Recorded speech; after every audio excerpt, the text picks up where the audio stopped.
Hello students, welcome to TSAT classes.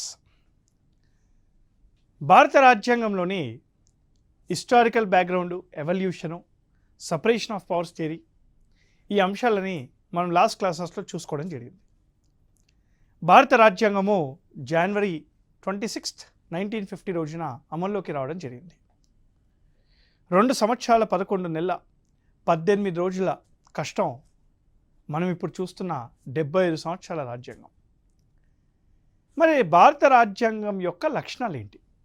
What are the salient features of the Indian constitution?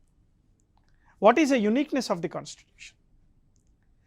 రాజ్యాంగంలోని అనేకమైన అంశాలు వేరే countries నుంచి కూడా తీసుకొని వచ్చాం. సోర్స్ ఆఫ్ ది కాన్స్టిట్యూషన్ అని నెక్స్ట్ క్లాస్లో చెప్తాను. బట్ రాజ్యాంగం యొక్క యూనిక్నెస్ ఏంటి? రీసెంట్గా టీజీపీఎస్సి గ్రూప్ 1 మెయిన్స్లో దీనికి రిలేటెడ్గా ఒక క్వశ్చన్ కూడా వచ్చింది.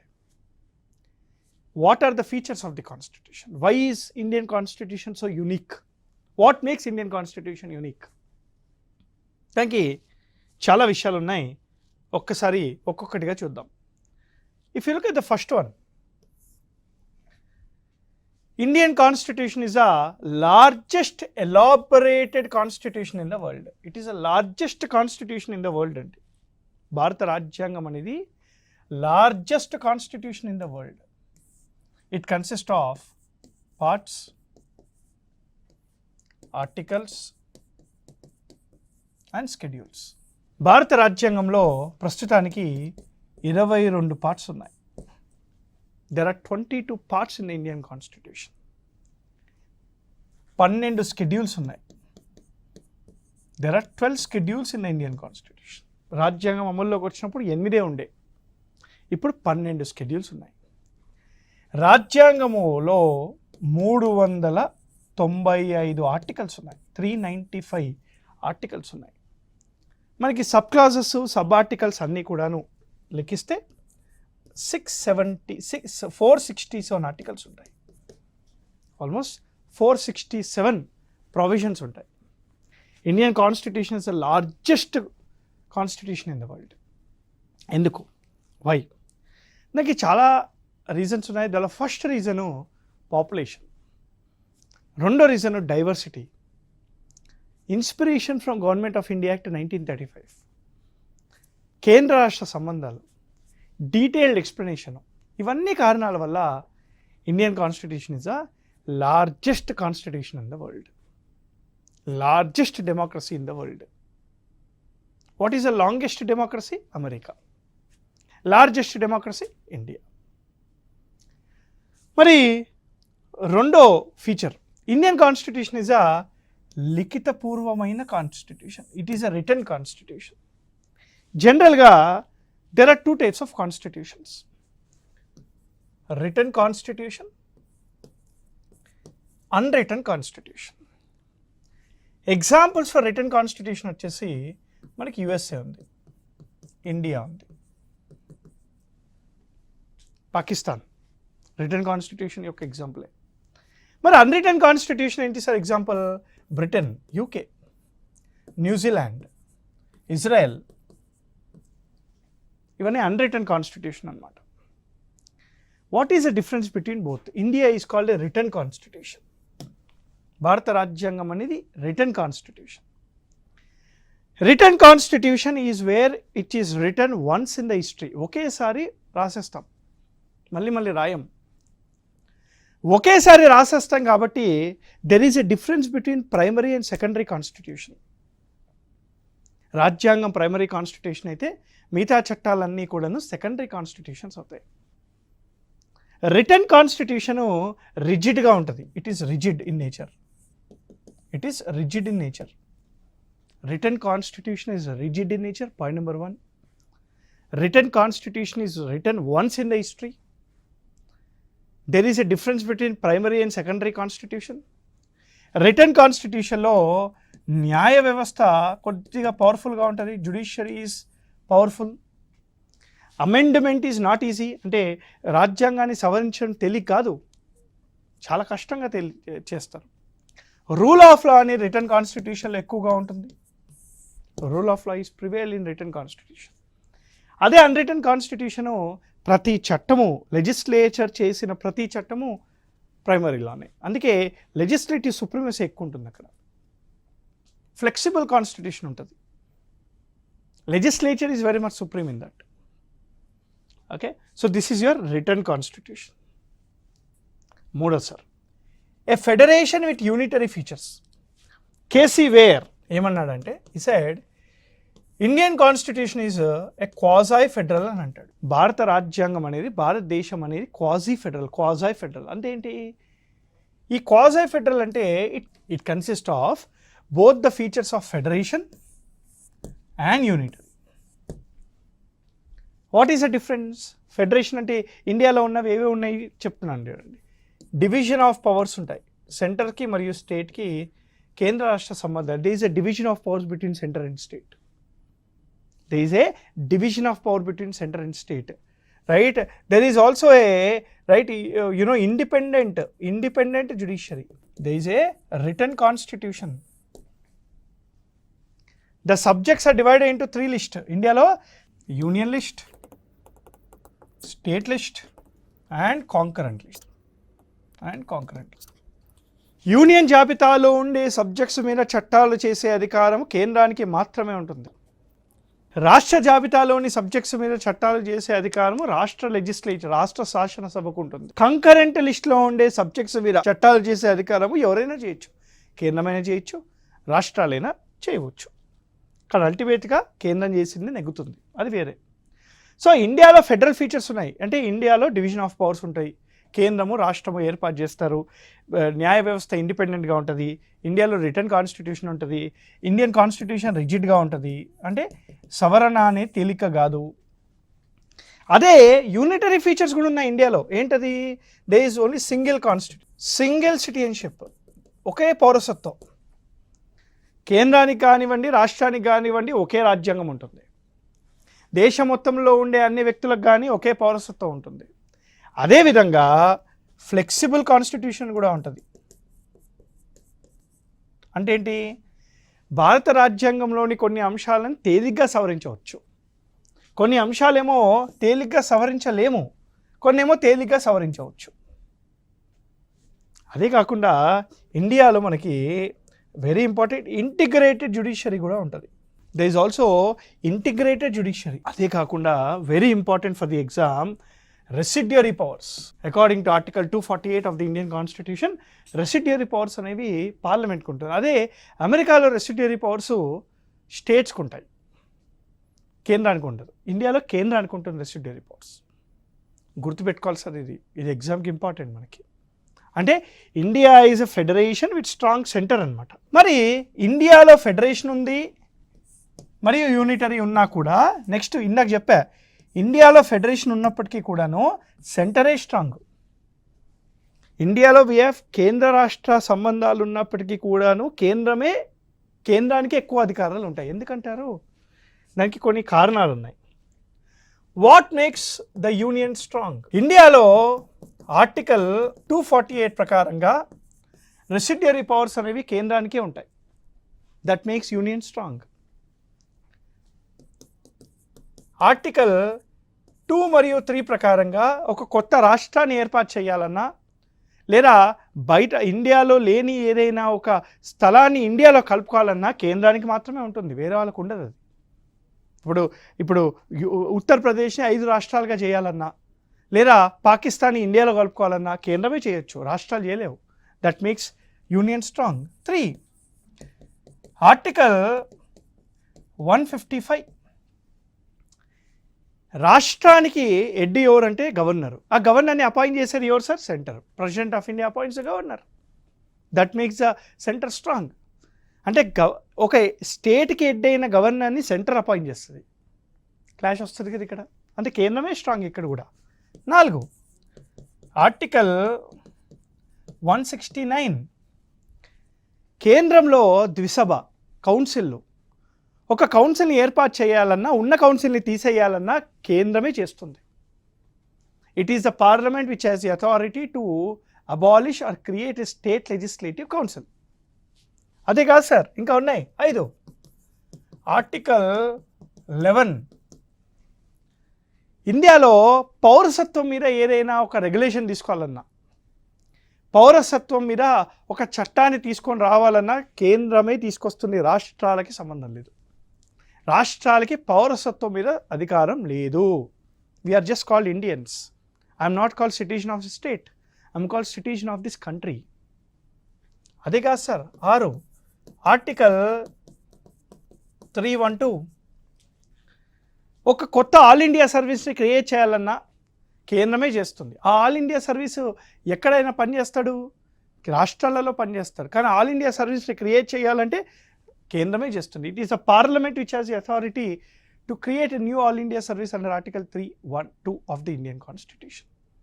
అంటే ఇండియాలో they is a division of powers between centre and state. కేంద్రానికి రాష్ట్రానికి డివిజన్ ఆఫ్ పవర్స్ ఉన్నప్పటికీ కూడాను కేంద్రమే ఎక్కువగా పవర్ఫుల్ ఉంటుంది. Centre is more powerful. Why? ఈ కారణాల వల్ల సెంటర్ ఈజ్ మోర్ పవర్ఫుల్. గుర్తుపెట్టుకోవాలి సార్ ఇవన్నీ. రైట్, ఇది మనకి నెక్స్ట్ లక్షణము, federation with strong centre. Both rigid మరియు ఫ్లెక్సిబుల్ అంటే amendment of the constitution. Article 368 of the Indian constitution deals with amendment. సవరించడము, సవరణ. అమెండ్మెంట్ అంటే ఏంటి? చేంజ్ అంటే you add something in the constitution, you delete something in the constitution, or you modify something in the constitution. రాజ్యాంగంలో ఏదైనా ఒక ప్రొవిజన్ని తీసేసినా, add చేసినా, modify చేసినా దాన్ని సవరణ అని అంటాం. ఆర్టికల్ 368 ద్వారా మనకి ఆ ప్రొసీజర్ తెలుస్తుంది. ఇండియాలో there are 2 types of amendment. What is the meaning of rigid amendment? ఈ ఆర్టికల్ క్లాస్ 368 క్లాస్ 2లో రాస్తున్న అంశాలని సవరించాలి అంటే ముందుగా పార్లమెంట్లో రాజ్యాంగ సవరణ బిల్లుని ప్రవేశపెట్టాలి. అలా పెట్టాక లోక్సభ మరియు రాజ్యసభ ఈ రాజ్యాంగ సవరణ బిల్లుని పాస్ చేయాలి.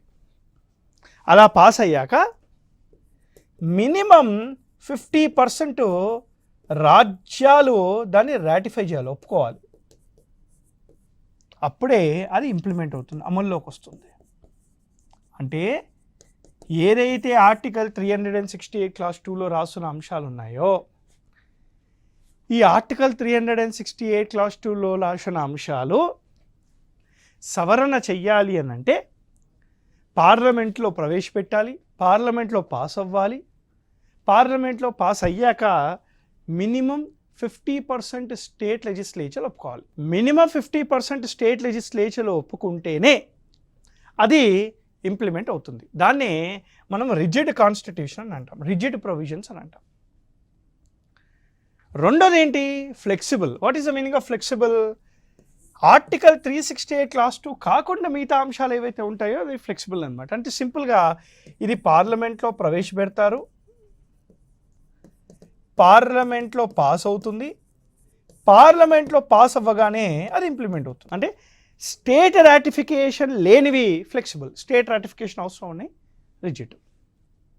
So that's why Indian constitution is called both rigid as well as flexible constitution అని అంటాం. అదర్ ఫీచర్స్ ఆఫ్ ది కాన్స్టిట్యూషన్లో ఆరోది India follows parliamentary form of the government. ప్రపంచంలో there are 2 types of governments. ఒకటి presidential form, యుఎస్లో ఉంటుంది. రెండోది parliamentary form, ఇది యూకేలో ఉంటుంది, ఇండియాలో కూడా ఉంటుంది. ఇది ఫస్ట్ క్లాస్లో కూడా చెప్పినట్టు గుర్తు నాకు. What is the meaning of presidential form of democracy? ఇది ఏంటంటే ఎగ్జిక్యూటివ్ 2 రకాలు. దానిలో ఫస్ట్ వన్ ఏంటి? Political executive. పొలిటికల్ ఎగ్జిక్యూటివ్లో దెర్ ఆర్ 2 types. ఒకటి union council of ministers plus president of India. ప్రభుత్వం, కేంద్ర ప్రభుత్వంలో ఉన్న వాళ్ళందరూ. రెండోది state council of ministers plus governor.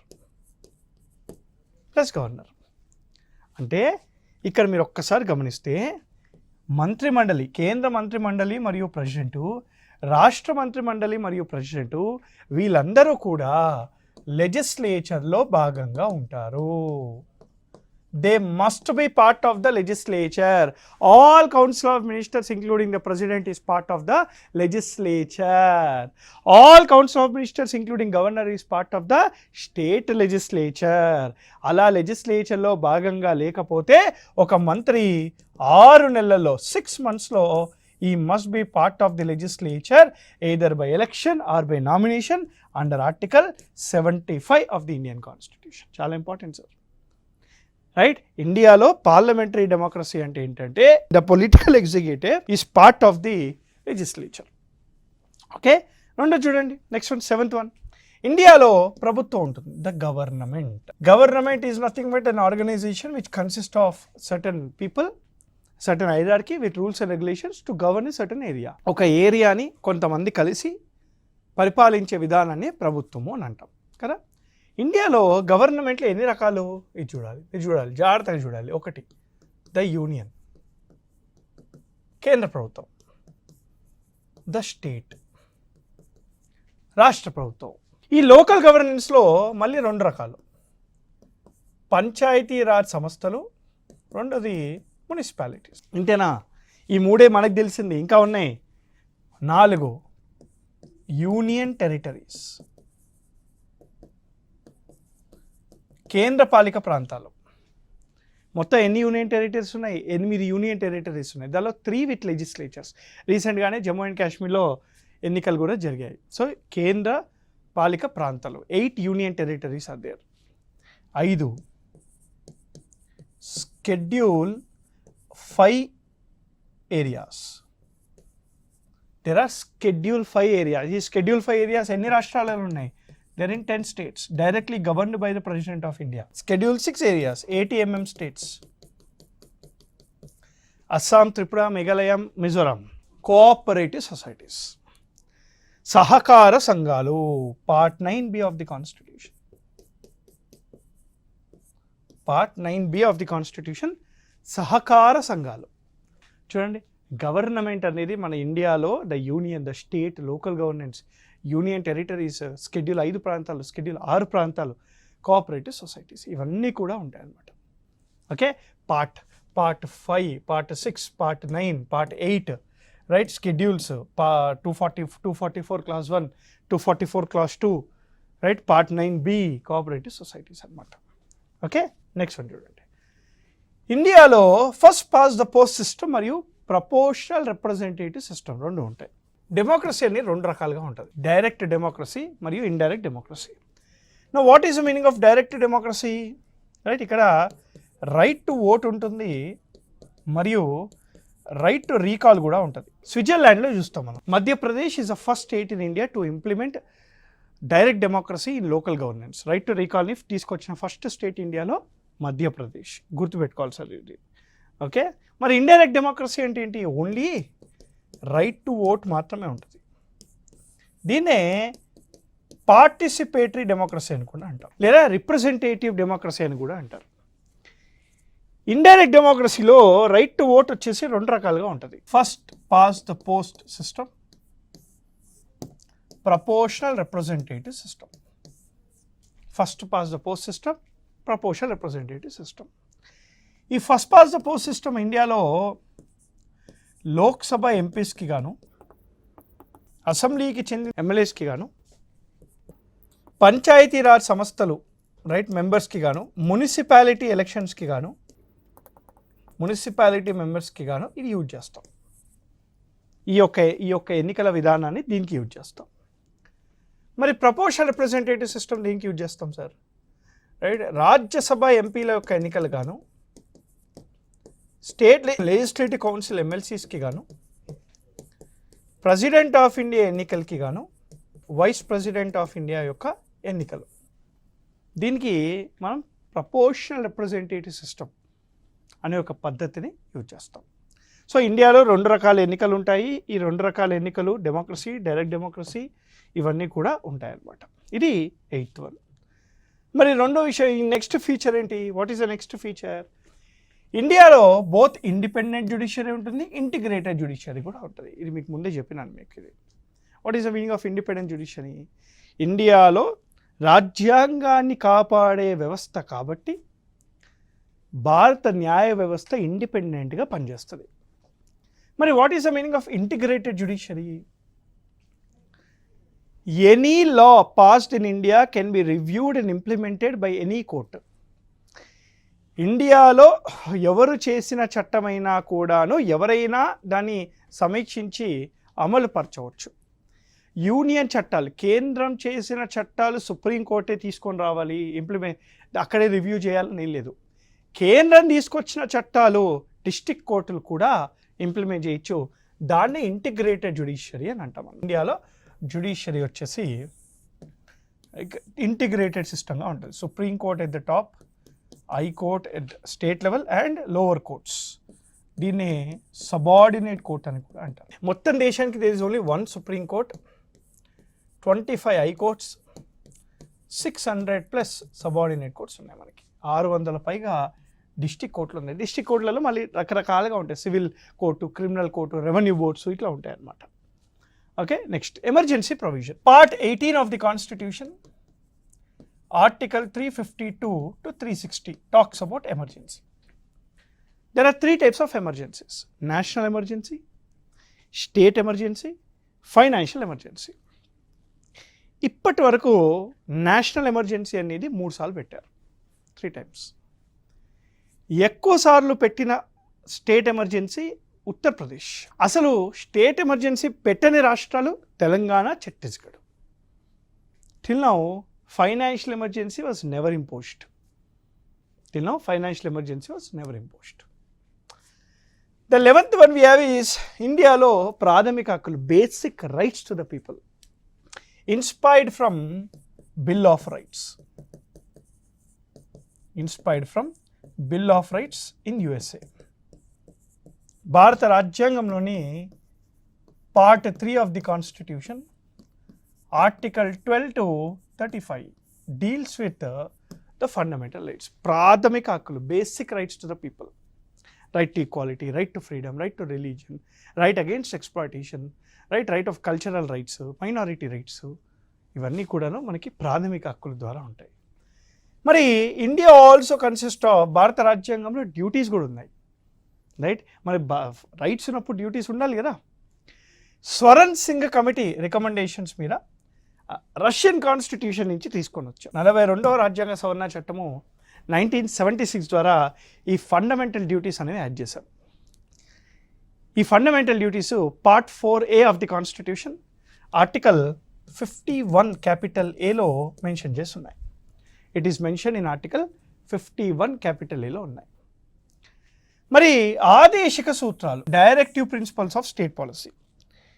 ఈ directive principles of state policy part 4 of the constitution, article 36 to 51 రాస్తున్నాయి. ఇవన్నీ ప్రిన్సిపల్స్ అన్నారు. ఫిలాసాఫికల్ ప్రిన్సిపల్స్, గాంధీయన్ ప్రిన్సిపల్స్ ఉంటాయి, సోషలిస్టిక్ ప్రిన్సిపల్స్ ఉంటాయి, లిబరల్ ప్రిన్సిపల్స్ ఉంటాయి. అసలు ప్రభుత్వము ఏం చెయ్యాలి చట్టాలతో ద్వారా కాన్స్టిట్యూషనల్ ఫిలాసఫీని చూపెడుతుంది, కాన్స్టిట్యూషనల్ మొరాలిటీని చూపెడుతుంది. అదే ఆదేశిక సూత్రాలు. అదే ఆదేశిస్తున్నాయి, ప్రభుత్వాన్ని ఆదేశిస్తున్నాయి ఎలా ఉండాలి అని చెప్పేసి. రాజ్యాంగంలో మనం మెట్రో ఎక్కుతామండి, మెట్రోలో హ్యాండిక్యాప్డ్ వాళ్ళకే ఈ సీట్లోనే ఉంటుంది, ఉమెన్కి మాత్రమే, ప్రెగ్నెంట్ ఉమెన్ మాత్రమే ఈ సీట్ ఉంటుంది. ఈ రాజ్యాంగంలో ఉండదు, అది ఉమెన్కి మాత్రమే ఆ సీట్ రిజర్వ్ చేయాలని చెప్పేసి. ఆదేశిక సూత్రాల ద్వారా ఎలా ఉండాలి అనే దాన్ని బట్టి చేస్తారనమాట. ఓకే, ఇది ఆదేశిక సూత్రాలు. And last one we have universal adult franchise, right? Part 15 of the Constitution, Article 326 deals with right to vote. Right to vote on the basis of universal adult franchise అంటే ఏజ్ అన్నమాట. ఒక వ్యక్తి ఇండియాలో 18 years దాటేస్తే అతనికి vote హక్కు వస్తుంది అనమాట. ఈ 18 యాక్చువల్గా 21 yearsగా ఉండేది. రాజీవ్ గాంధీ గవర్నమెంట్లో 61వ రాజ్యాంగ సవరణ చట్టం 1989 ద్వారా 61వ రాజ్యాంగ సవరణ చట్టం ద్వారా మనకి ఈ ఆర్టికల్ 326లో సవరణ తీసుకొచ్చి రైట్ టు ఓట్ అనేది ఇప్పుడు ఆర్టికల్ మన ఏజ్ అనేది డిక్రీజ్ చేయడం జరిగింది.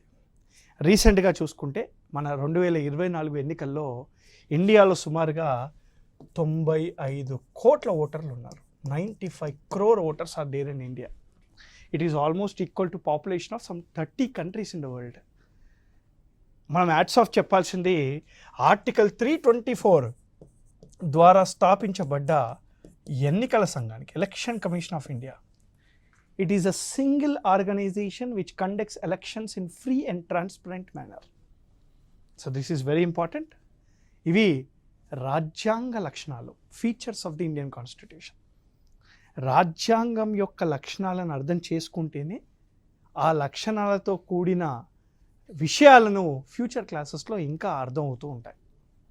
Understanding a person is very important to be with అని అంటారు కదా, అలానే రాజ్యాంగాన్ని అర్థం చేసుకోవడం కూడా చాలా important to understand what is constitution. ఇది features of the Indian constitution. ఇంకో టాపిక్తోని మళ్ళీ కలుస్తాను. Till then happy learning. జై హింద్.